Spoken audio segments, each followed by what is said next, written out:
This is the Gutsy Health Podcast with Juanique and Tristin. Welcome to the Gutsy Health Podcast. I'm Tristin, and this is Juanique, and we're the Ronies. We refer to ourselves as the hippie Ronies because we're pretty extreme.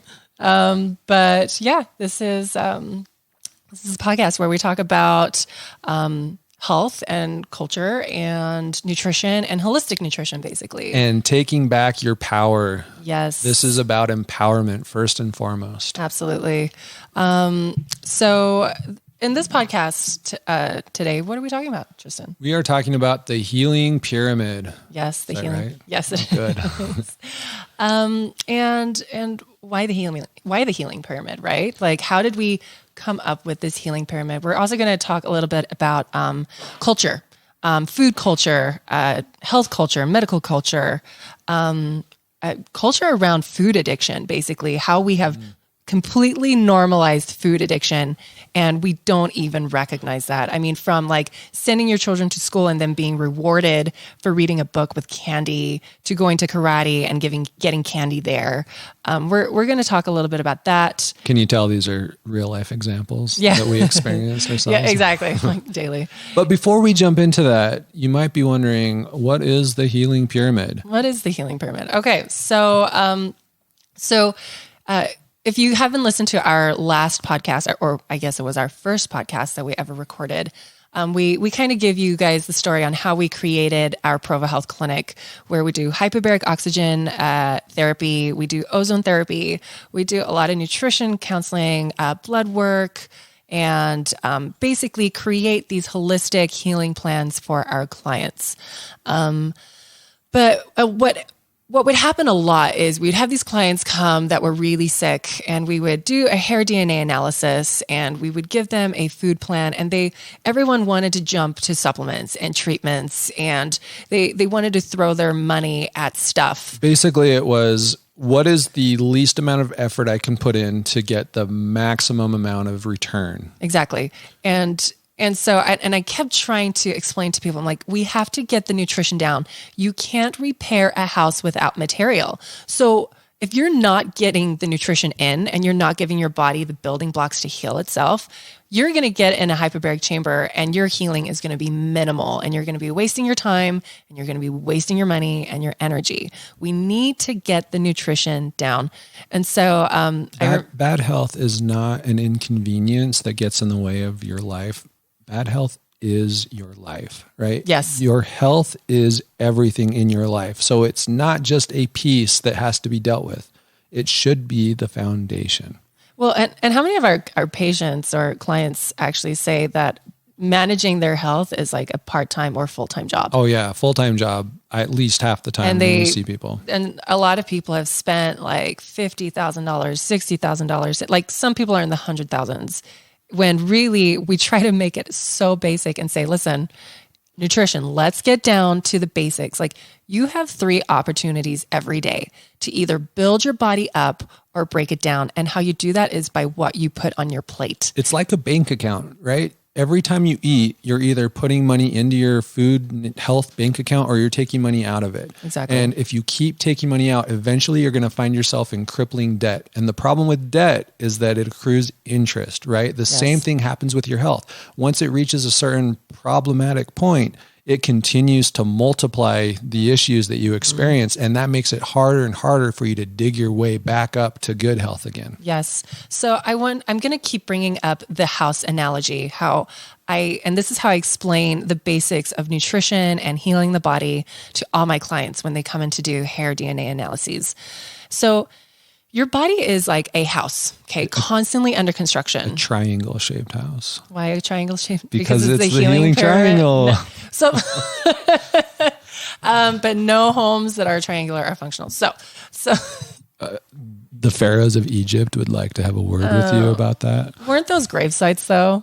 Yeah. They weren't really home. It was a house to house a dead body. But they're still standing thousands of years later. Let's talk about traditional shaped homes with roofs and straight walls. So I tell all my clients, your body is like a house constantly under construction. And there are a few things in here at play. So You have your contractors and your builders who are putting the blocks together. You have the bricks, you have the cement, you have the excavators that are getting rid of all the rubble and debris and decay. You have your paint, you have everything that you need to constantly do repairs or remodels on your home, okay? Now, what happens when your house is starting to break down and you have your contractors, but you have no material to rebuild your home? Bad things. What happens? The house continues to break down, right? But not only that, but your contractors start to get really bored because now not only do you not have materials, you're not feeding them, you're not paying them. They're hanging out doing nothing. And they're like, well, peace out. I'm going to go on vacation. So now you have no materials, you have no contractors, you have no excavators. Your house is going to start looking like a 100-year-old house, a 200-year-old house. It's going to start breaking down and failing on you.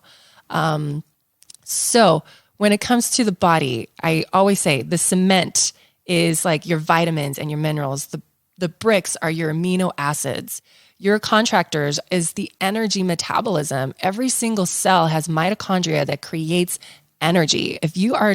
And you also have the hormones that provoke energy metabolism. And so if you don't have hormones to help your body make energy, nothing is happening. There's no movement. There's no rebuilding and repairing.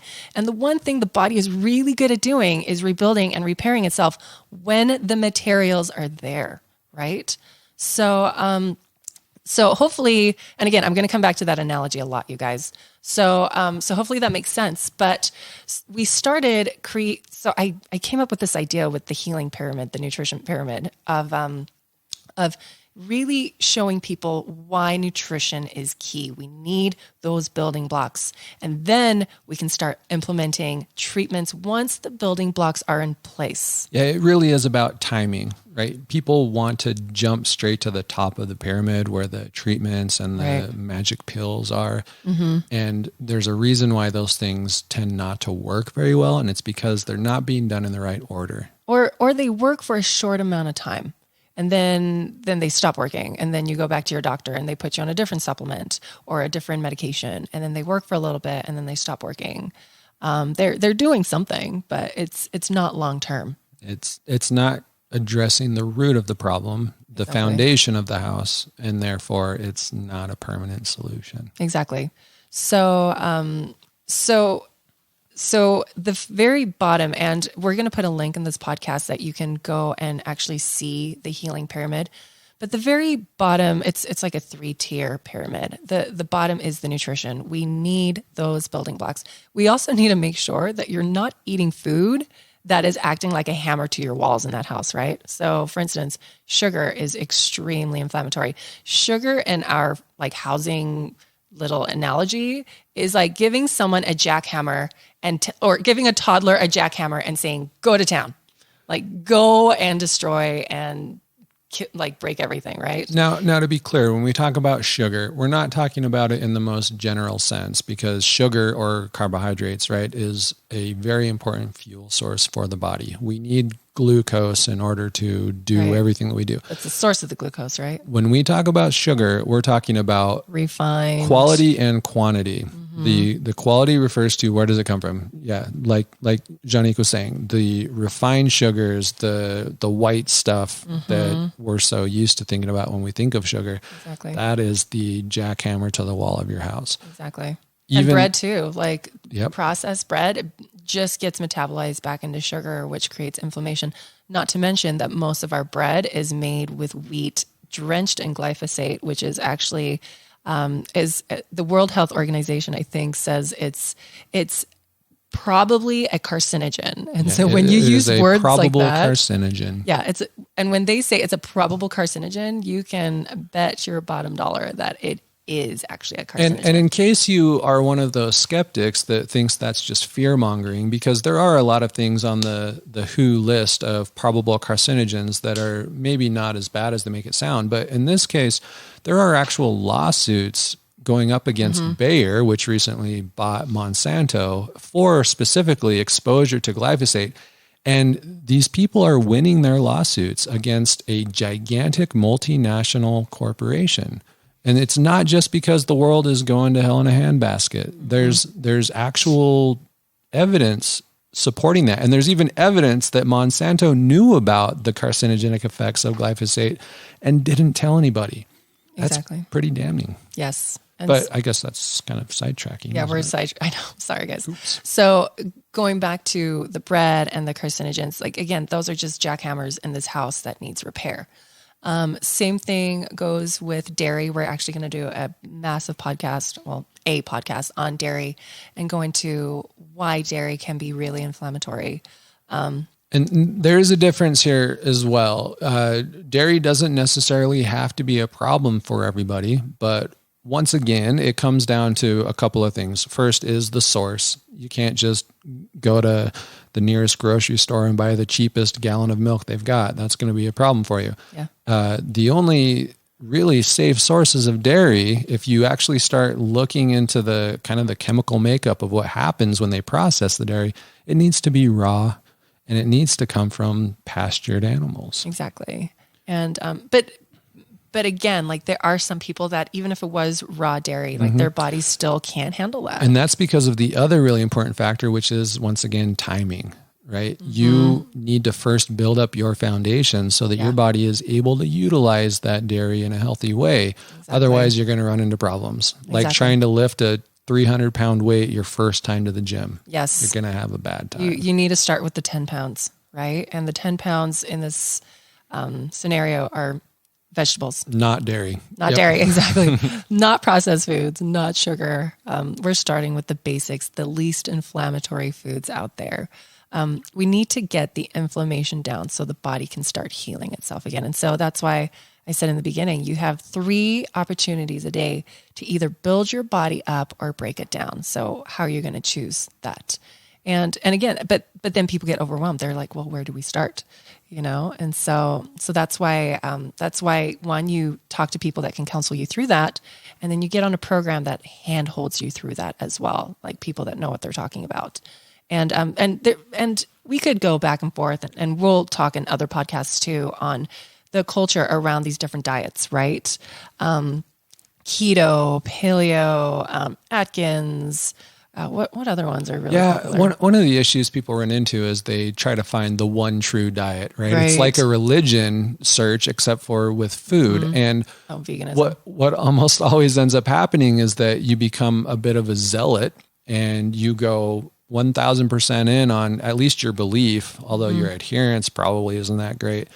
And then you wonder why it's not working very well. Right. You'll have a few of the really big people at the center of the religious food movement who are getting great results, but everybody else seems to struggle and they're not sure why. Right. And it's because the particular diet you follow is secondary to the principles underlying general good health. Right. There, once again, is a time and a place for all these different types of diets, but it has to be done with purpose and with good timing. Otherwise, you're just not going to see the results that you want. You know, and the research shows us some pretty obvious things. Like, for instance, we know what are the most inflammatory foods. So when someone is looking to heal through nutrition, we cut out those inflammatory foods according to research.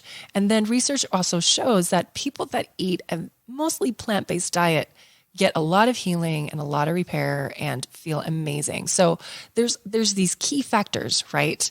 Decrease the processed foods, the sugar, increase your vegetable intake, increase your clean proteins intake and your healthy fats, and you will get improvement. So we don't have to have these labels of paleo and veganism. It goes back to the core, right?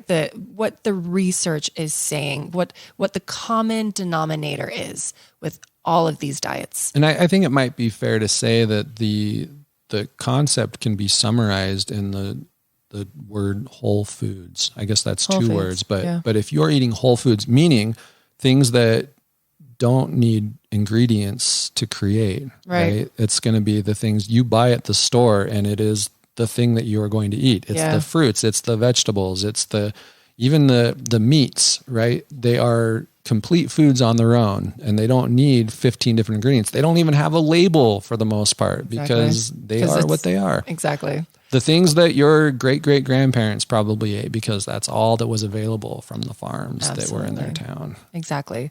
And so when we can find these common denominators through research and basically what the research shows us, that's when we start to get healing. That's when the body can start to put those materials back, to start healing up the body. And then we start looking at phase 2 or 3 of their healing protocol, which is supplementation and treatments. Sometimes we do recommend supplementation for the nutrition because you're not what you eat, you are what you absorb.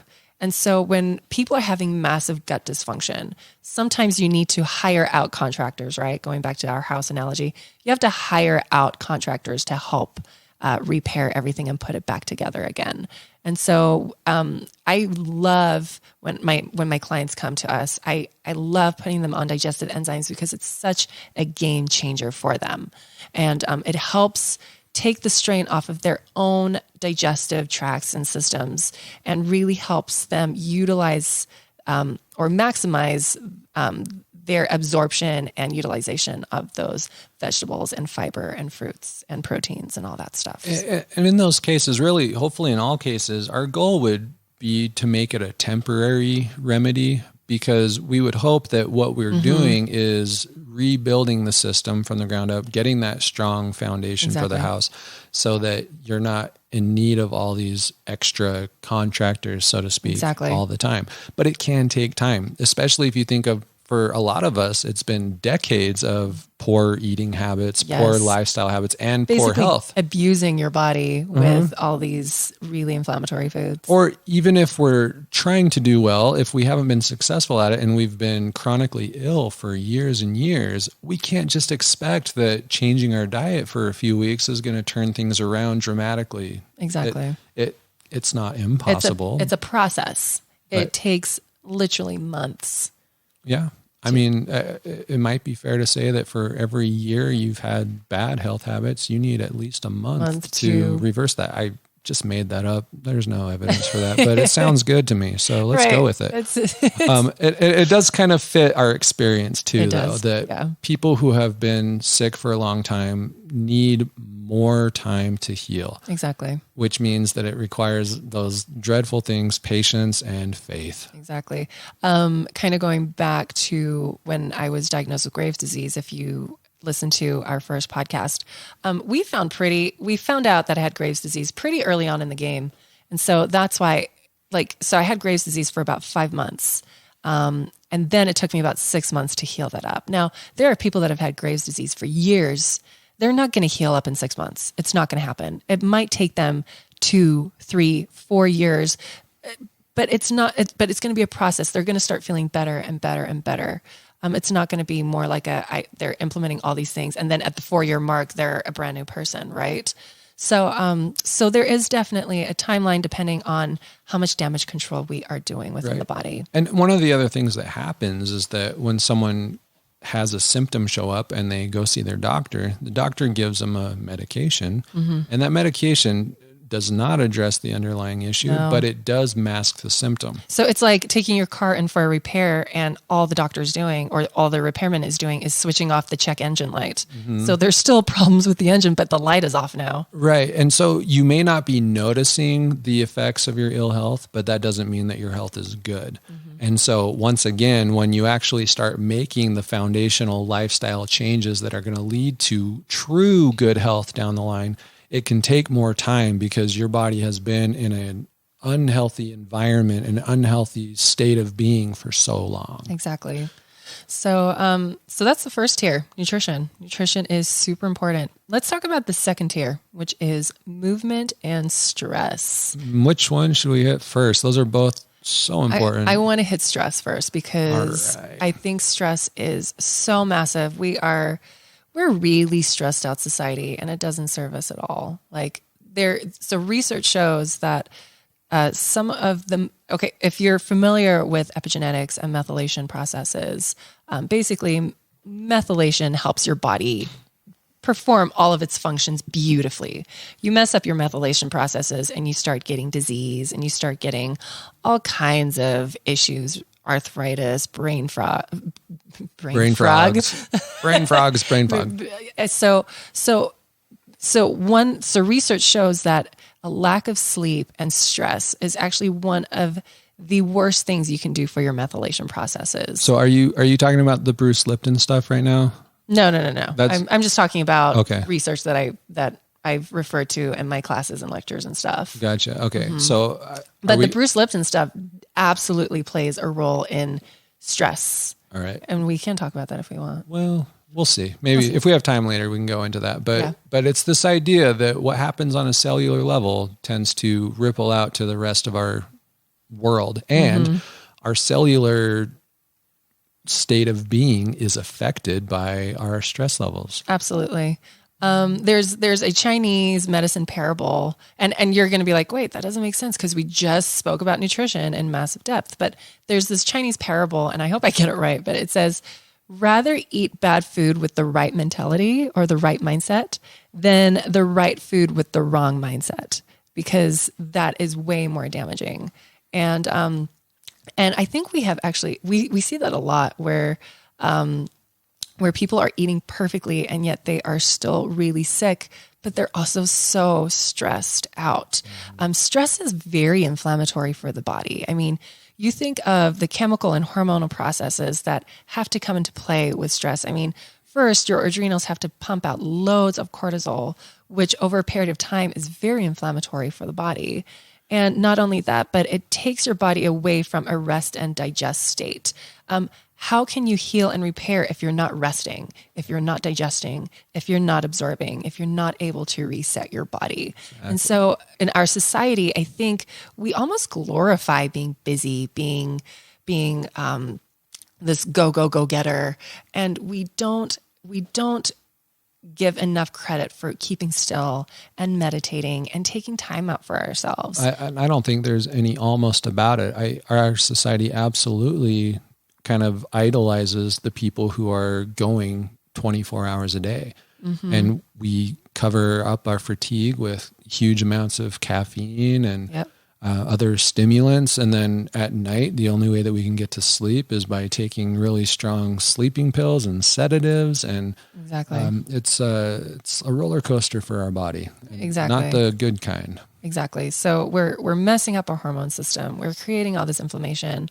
All of this decay starts to happen starting on a DNA level, and so once we start messing with our DNA, with our methylation, it's just downhill from there. So nutrition is important. Stress is, I don't know if some people would say is equally as important, if not more important. But for me, nutrition comes first, stress comes second. And I think it's important to note that we don't have to choose. Right. No one is putting a gun to your head and saying, all right, you can either be stressed out and eat well, or you can eat McDonald's and just chill and meditate and do yoga. I think if you were forced with that decision, you would have a bad outcome no matter what. So luckily the two actually tend to go hand in hand. In fact, there's a term for the type of food that we really recommend people eat, and they call it slow food. Right? Kind of in contrast to the fast food that has taken over our society. Slow food requires you to slow down because you can't just go buy it pre-made and then enjoy it on the run. You have to buy it and then clean it and cut it up and then throw it in the pan. Actually enjoy the process. Which isn't to say that it has to take hours every time you make it. But it does. It is a process, which means that eating is more than just what you put into your mouth. It's your culture around food. Yes. I guess it's probably time to talk about culture because you mentioned that at the beginning, and I think let's talk about it at the end. Let's briefly touch up on our last few things with the pyramid, and then let's talk about culture. Don't you think? Got it. We'll come back to that, but this is a really good example of where culture comes into it. It's how we relate to food, not just what type of food we're eating. So we have nutrition as the base, and then our second, what is it? A rung? What are we calling this? Well, it's a pyramid, so we should probably call it the third floor. No. We're still on the second floor. Oh, we're still on the second. Because the second floor is stress and movement. Okay? Oh, right. We haven't talked about movement. Yes, movement is so important. I'm getting ahead of us. Yeah, you are. So excited. So the reason why movement is so key is because it really, there's a reason why we do oxygen therapies in our clinic, right? And with movement, you are getting tons of oxygen deep into your cells, into your muscles.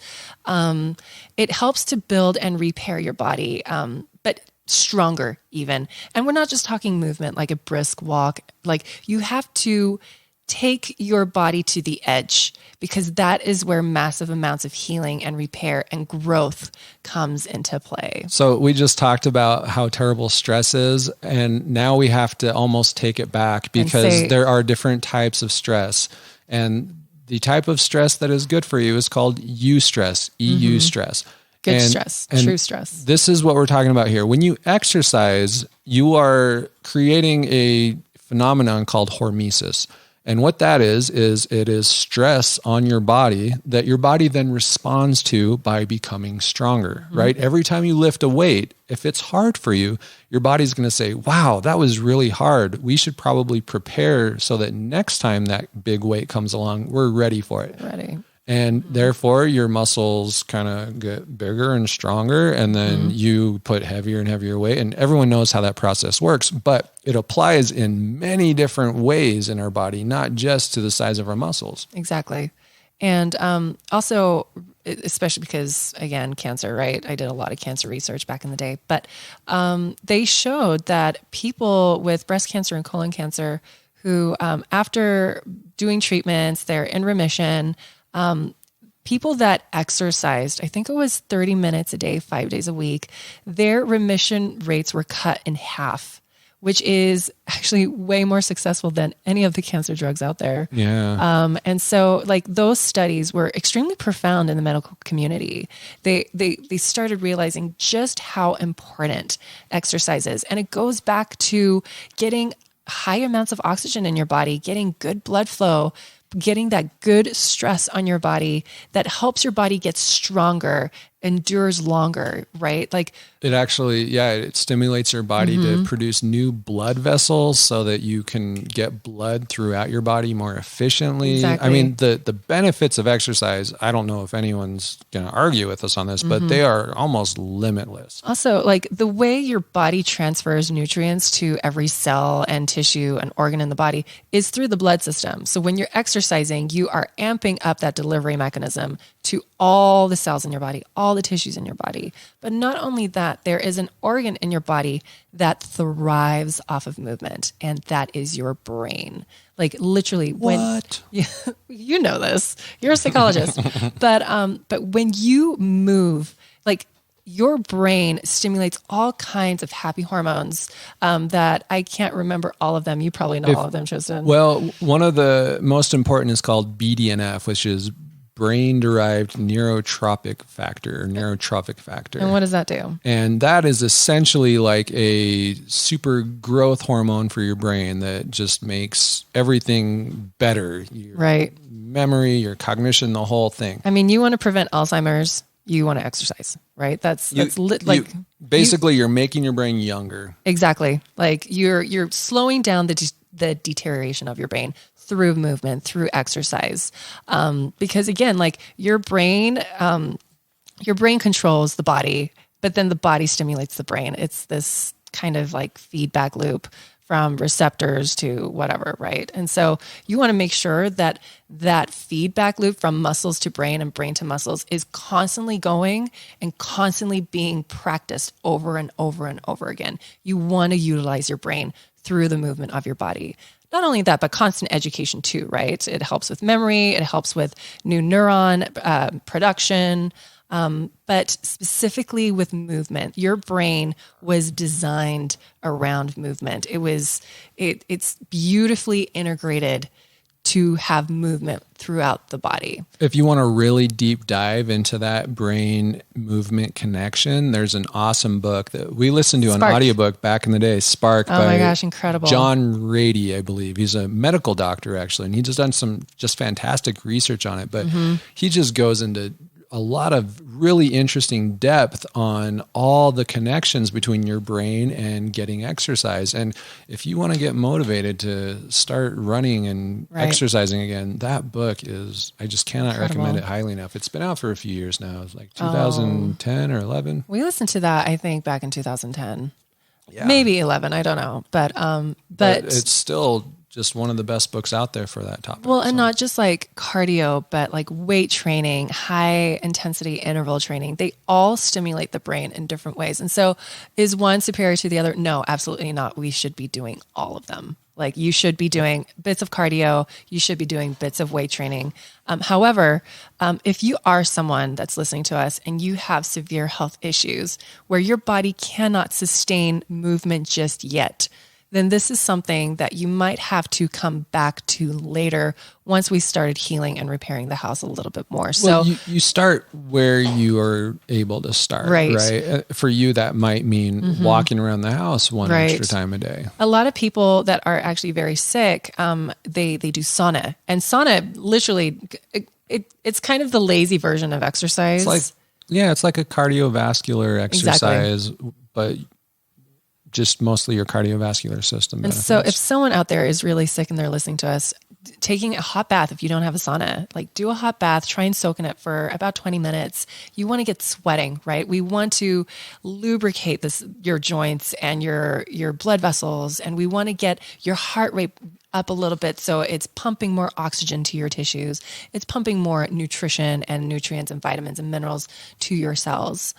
So if you can't exercise, there is sauna, there's brisk walks, there's other things you can be doing. Mm-hmm. One of the places where people tend to fail when it comes to making these types of lifestyle changes we're talking about, are that they get overwhelmed because they think they need to go from a 0 to a 10 right off the bat. No. And I can promise you, no matter how difficult it is for you to move, there is probably something you can do that will be more than you did yesterday. Totally. Even if that is just sitting up one more time today. Yes. And that might feel silly. It might feel like that's such a minuscule, tiny thing, but it is something. And what it does, more importantly than anything else, is it starts to build momentum in your favor. Right. I'll go back to my experience with Graves' disease. I remember, oh man, I was so sick. And I remember going for a run down the road. It was like a 10-minute run and coming back. And the next day I was as sick as a dog. I got strep throat and I was out for about 10 days. And so I realized that was way too much energy exertion for my body. So then when I spoke with my doctor, she said, make sure you're not raising your heart rate. You're not exercising. But that didn't sound right to me. And now I'm not telling people with Graves' disease that they should follow in my footsteps, but I'm just sharing my experience. That didn't resonate with me because I remember thinking, I have all this cortisol burning in my bloodstream right now. I need to burn it off somehow. So what I did was I got 5-pound weights. And for about 5 minutes a day, I did like bicep curls and tricep. Do they call it tricep curls? I worked out my triceps. Extensions. Thank you. You got it. And then I would do like squats. And it was like 10 squats or something and like 10 bicep curls. And then it went from 10 to 15. And then I went from 15 to 20. And that's like, and my workout routine was literally like 5 to 10 minutes long because that's all I could do. But I felt so much better doing it. And so you need to, one, understand what your body can and cannot handle.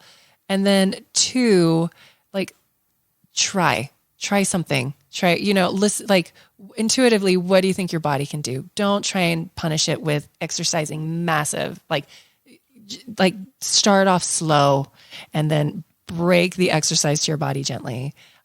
We need to nurture our bodies and take cues from our bodies. I think that's an issue with our culture too, is we are so disconnected from the signals that our body tries to tell us.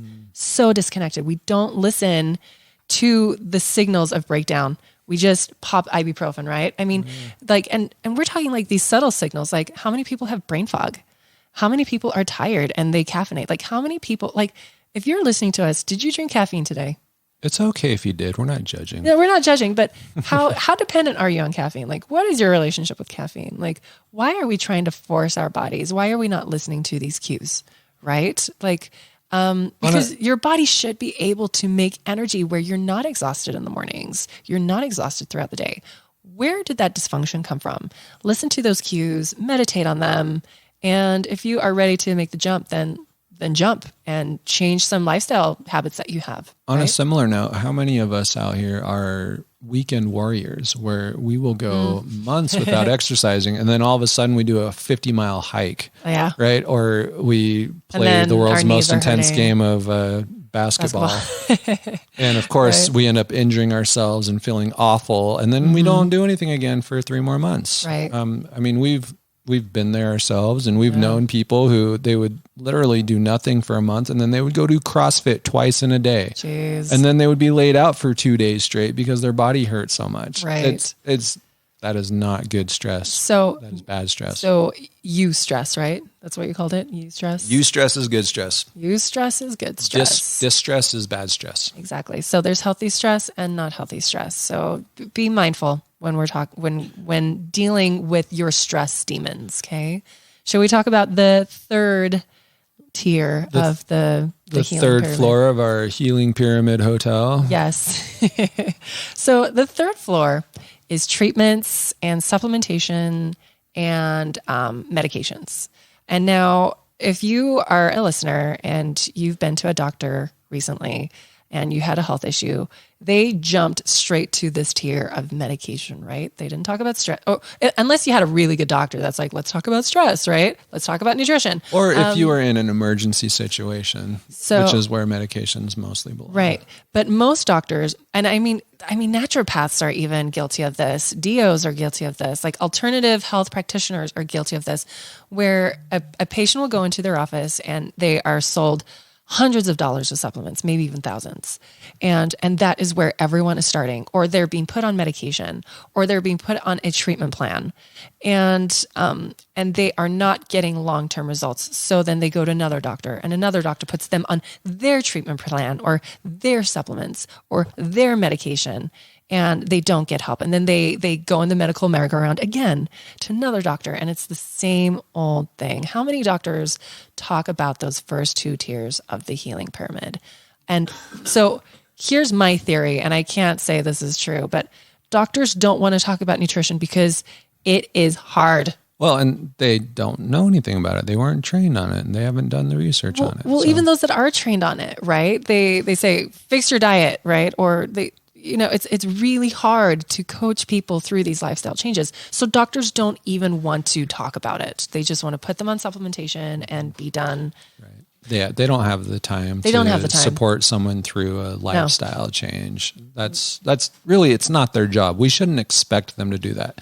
But we do expect them to take full control over our health, and that's why it's a problem. That's why, yes, exactly. But you talk about, jumping to the top tier of the pyramid, going straight to supplementation. We're guilty of that ourselves. We run a retail supplement shop. We do. And people come in all the time and they say, hey, here's my symptom. What do you got? And we list off 3 or 4 things that they can choose from. That's true. And then they go on their way and we never see them again. So we are not exempt from this societal sin. That's absolutely true. But what they're not coming in and asking us is, how do I get to the root cause of this? And when people ask us that, we say, come on back to my office. Well, sometimes let's even without have a talk. Sometime we'll try to get video of Errol, that's Juanique's dad, when he's pulling people into the back of the clinic, because they'll come in just looking for some essential oil. And he's like, hang on, you got to come see this. And he literally drags them on this tour of our clinic. And it's awesome. And sometimes it really does work and people end up becoming some of our best clients. It's true. But yeah, sometimes all that people want is a quick Band-Aid. Exactly. And we'll provide that.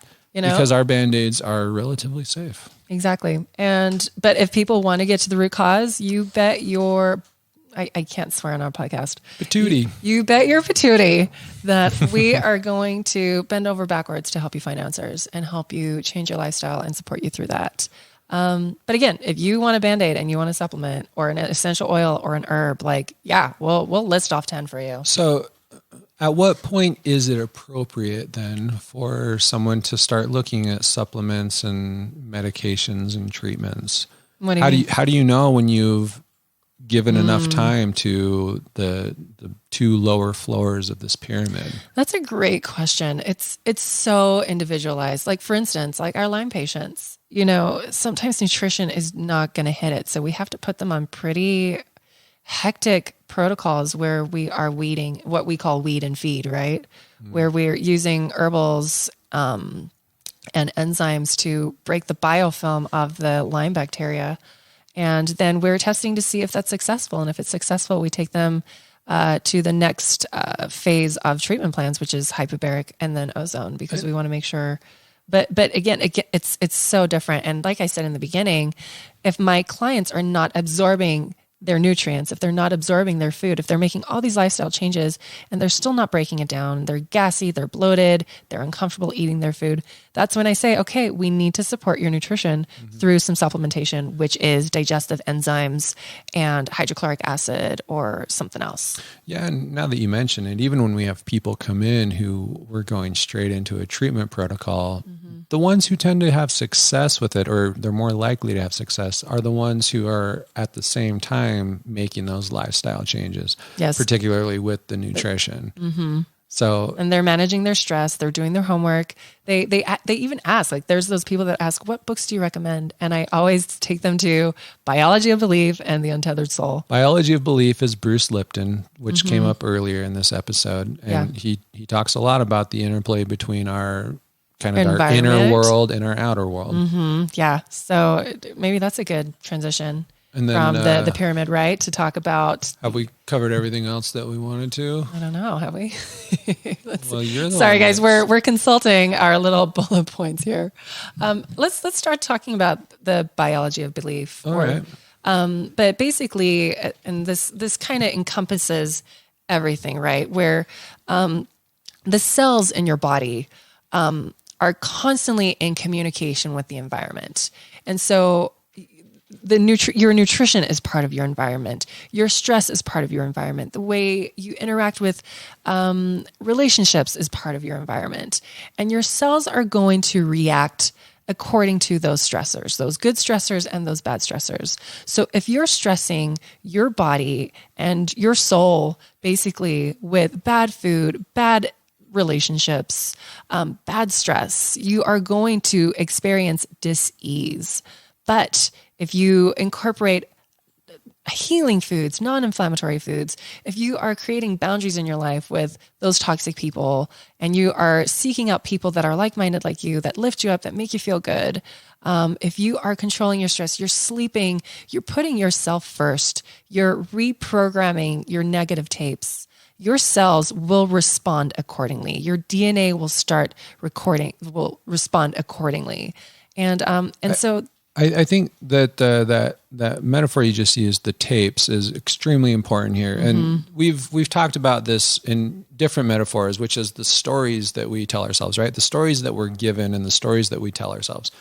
If you tell yourself a disempowering story, then you will be powerless. There's no question about that. Exactly. But if you tell yourself a story that says, I have control here, that my decisions matter on a moment-to-moment basis, then your decisions will matter, which means that you do have some power in your life. And that can be a terrifying thing because it means that you're responsible for the outcomes you experience. But it can also be the single most empowering thing that you ever come across in your life. Yes. You get to have a say in what happens to you. And I'm saying that as a person who got stage 4 cancer in my early 30s. All right. How old are you? 33? I was 33 years old when I got diagnosed. Yeah. All right. So I had a say and I fully accept that responsibility. But that means I also get to take some credit for how well I'm doing right now. Exactly. And it's kind of fun because we even have some of our clients when they are doing their treatment protocols in the chamber or in the ozone sauna, the Hocket, we have them listen to affirmations. And so they really are, they're trying to take this holistic approach to healing everything from the ground up, from chemistry to emotions to spirituality, all of it. And so So So before you accuse us of blaming people for their own illnesses, that's not what we're trying to say. But what we are trying to say is that you are more in control than you realize. That's right. There is no point in looking backward and placing blame at this moment in your life, but there is a lot of value to be had in looking forward and seeing what you can do. Yep. Taking your power back. Like you are the captain of this ship, basically, not your doctors, not us even, right? Like it's you are the driving force behind this. You are the one making these changes. It's all you. Okay.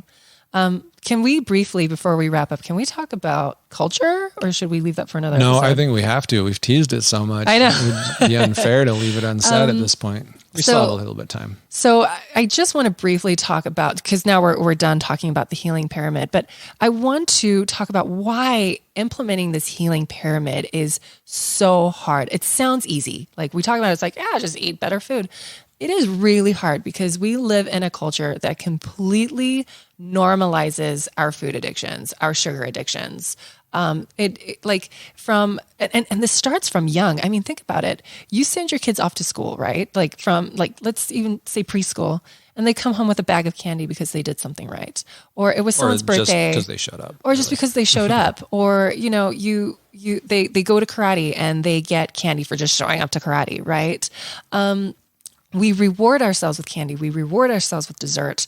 And it is completely normalized. Now, I know people, I mean, this has happened to us where we're at a family get together and everyone's eating ice cream. And my daughter Satori, who's 2, she wants ice cream. And I tell her, no, sweetie, you didn't eat your vegetables. And I'm sorry, like that's our rule.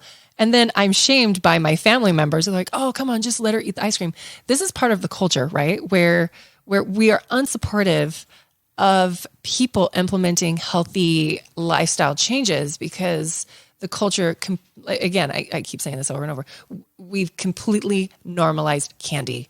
And sugar is the most addicting substance on the planet. And potentially one of the most deadly when you get down to it. It creates so many problems in our bodies. Exactly. It's like slowly poisoning yourself over decades. It's not just diabetes, folks. It's so much more that sugar does to us. It deteriorate our brains. It deteriorates our liver. Joints. You don't need us to start going off about sugar. You already know about it.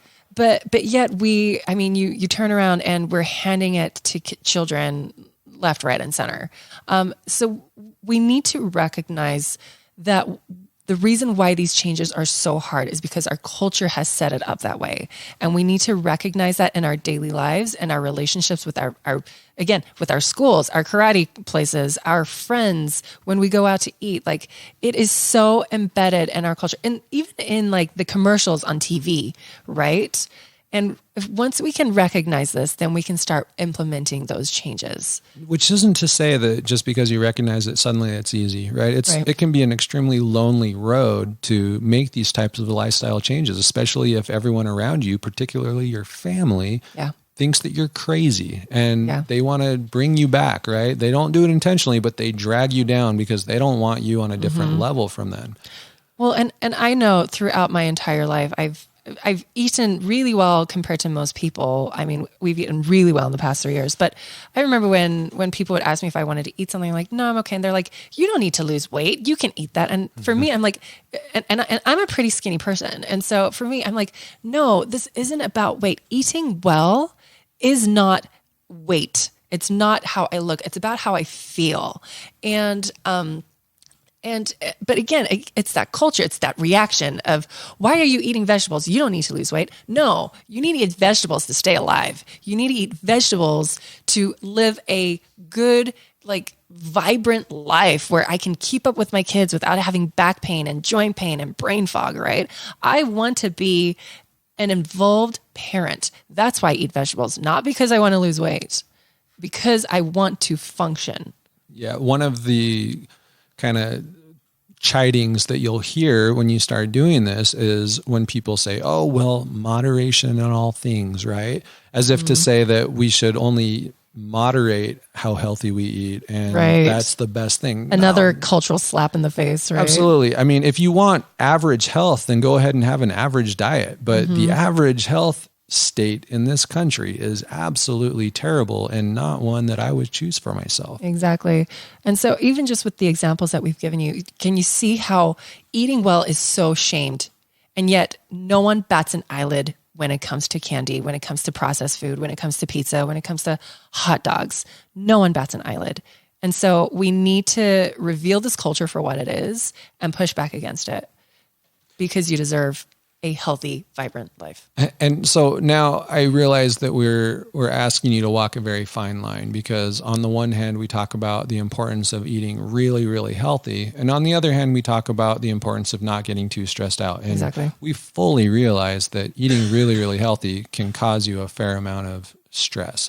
So that's where it takes a lot of work. It takes Change a is lot slow. of time. It takes a lot of patience and self-love to Exactly. recognize that you're not going to be perfect, and that's okay. We don't expect perfection of ourselves. We don't expect it of you, and you certainly shouldn't don't want expect it of you. to expect it of yourself. Exactly. Sorry, did I just... And you just stole I my stole the punchline. beautiful line. That was going to go up on the front page of our website. Oh my gosh, I'm sorry. Dang it. But really, and that's what our community that we're trying to create is all about. It's about creating a culture that supports good health, but in a very gentle and loving way. In a healthy way, too. This is not going to be a shame-based culture where everyone is beating each other up because they messed up and ate a ho-ho yesterday. Are those even a thing still? I don't even know what a ho-ho is. It's because you're not American. Well, I technically am now. So. Well, luckily for you, you didn't grow up with ho-hos, because I did, and they're terrible for you. What are they? Cream-filled chocolate, Like a Twinkie? kind of like a Twinkie. Okay, I know what Twinkies are. I've seen them in movies. They're from the same whatever company, Gotcha. Hostess. Anyway, okay. Anyways. what I was saying is we're not going to beat each other up for eating ho-hos, right? We're going to support each other. We're going to help each other do better. And we're going to help each other recognize that this is part of the journey. Yes. That it isn't about being perfect from here on out forever. It's about working towards perfection. Exactly. Working towards good health. And we're never going to achieve perfection. And that is totally fine, because the closer we get, the better we feel, and the more we're able to do, and the more we enjoy our lives. Exactly. And that's really what this is about, is enjoying our lives, feeling empowered to make things better for ourselves and for our families. And Exactly. And I want to leave off, let's close up this episode by saying that eating well is not boring. I love food. I love tasty food, and I love healthy food, and healthy food can be so tasty, guys. absolutely amazing. So good. Oh my gosh. Now all this food porn is going through my head. I'm like, let's start talking about flavors. We're not going to get into that, but you don't have to create a lifestyle where you're completely miserable. Food should be enjoyed. That's a healthy relationship. Food is pleasurable, and you can eat well and have it be pleasurable too. So right. We just have to differentiate between addiction to food and enjoyment of food. Yeah. Because a lot of people right now are suffering from food addiction, which is where they just crave sugars and nasty, salty foods. Not good salty foods, but nasty salty foods, and terrible fats and all of that. And those cravings, that's the addiction. That is an enjoyment of food. Once you've broken those addictions, you can then enjoy healthy food, and you will enjoy it far more than you ever liked that Burger King Whopper or whatever nasty McDonald's thing that you think you like. Exactly. So thanks you guys for listening. Hopefully that enlightens you more on what a healing journey can look like through a healing pyramid model. And I guess that's it. Thanks. All right. We'll see you next time.